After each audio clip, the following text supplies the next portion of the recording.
இண்டஸ்ட்ரியில ரொம்ப பெரிய லெவலுக்கு வந்துட்டாலே, நம்மளோட ரிட்டயர்மென்ட் ஏஜ் வர்ற வரைக்கும், அதாவது அந்த கடைசி நாள் வரைக்கும் நம்ம வேலைய விட்டு போக மாட்டோம். ஆனா, ஒரு மரத்தோட வாழ்க்கை அப்படி இல்லை. தனக்கான கடைசி நாள் வர்றதுக்கு 1 வருஷத்துக்கு முன்னாடியே, தனக்கு வயசாயிடுச்சுங்கிறத அந்த மரம் உணர்ந்துடுது.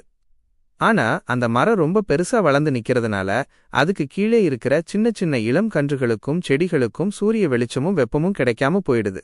அதனால தனக்கு கீழே இருக்கிற அந்த சின்னஞ்சிறு செடிகளும் வாழணும் வளரணும்னு ஆசைப்பட்டு, தன்னோட வேர்களை அந்த குட்டிச் செடிகளோட வேர்களோடு அது பிணைத்துக் கொள்ளும்.